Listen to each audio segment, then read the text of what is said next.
Кайырлы кеш, ұстаздар. Келесі бір платформамен таныстыратын болам. Жасанды интеллект деген нәрсемен қабылдасаңыздар да болады, немесе полноценный платформа деп қабылдасаңыздар да болады. Бұл жерде маңызды нәрсе қалай пайдаланамын деген нәрсе.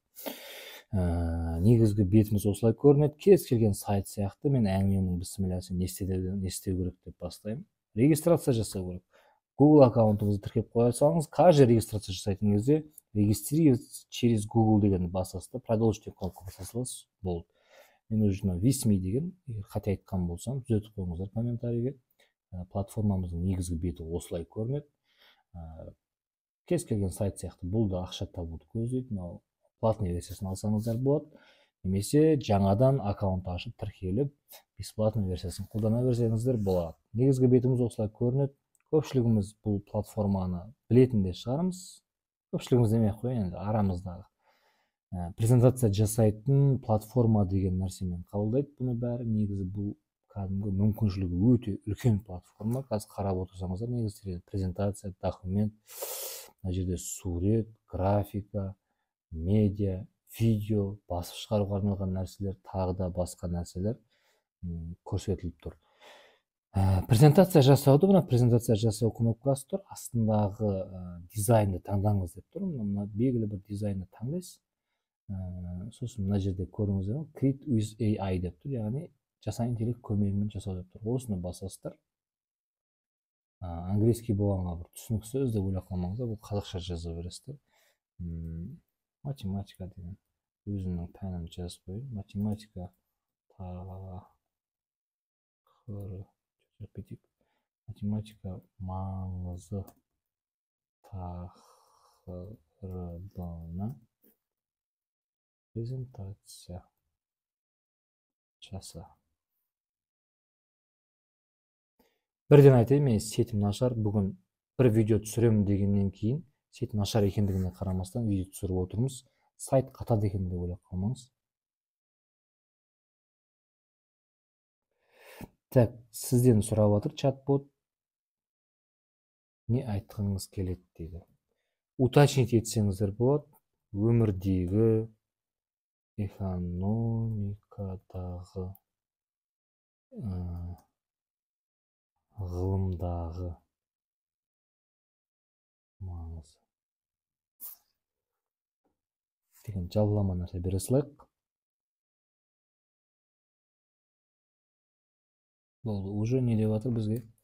Дизайнды таңдаңыз деп жатыр. Мына жақта 5-6 PowerPoint-тағыдай нәрсе емес. Бұл жақта дизайн өте көп. Кез келген біреуін таңдайық.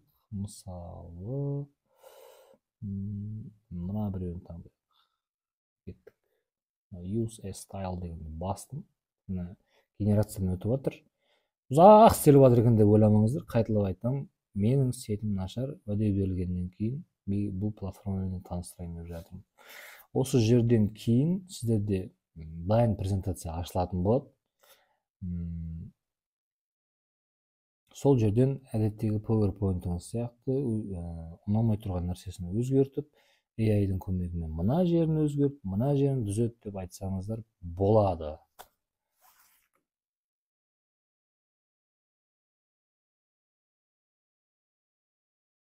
Экономика жалпы дейді.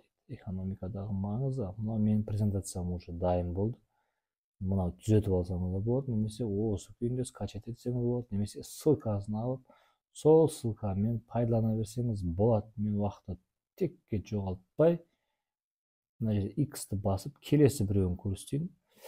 Бұл жерде ең көретін графика. Кейде бір 90-ның соңғы, немесе бір білім сапасы деген тақырыптары графика. 5-6 графикамен шектеліп жатамыз. Осы жерден ең заманауи, көзге де бір жайлы көрінетін графиканы таңдап, текстін өзгертіп жіберсеңіз болады. Және тағы бір нәрсесін көрсетейін бұл сайттың.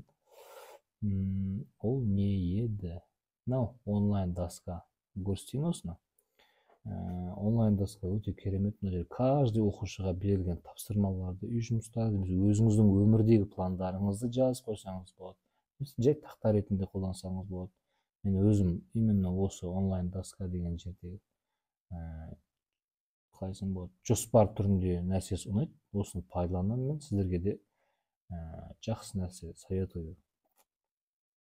Көрдіңіздер ғой, жалпы осы видеоны қатты ұзақ қылмай ақ қояйық. Әр уақыт айтатын нәрсем, платформаны үйренудің, кез келген платформаны үйренудің ең негізгі жолы, әрине теориясын білген дұрыс, бірақ шұқылап көру керек. Бір нәрсені істемей қалды ма, сынып қалмаңыз, қайталап кіріп көріңіз, ана жерін шұқылап көріңіз, мына жерін шұқылап көріңіз. ютубтан обзорды тағы да жазыңыз, менен сұраңыз деген сияқты. Осы нәрсемен үйреніп кететін боласыздар. Барлығымыз цифрлы сауатты, ұлағатты ұстаз болайық. Видеоны көргендеріңіз үшін рахмет. Лайк басып, комментарийға күшті деп қойсаңыздар, сіздер үшін еңбек қылудан шарша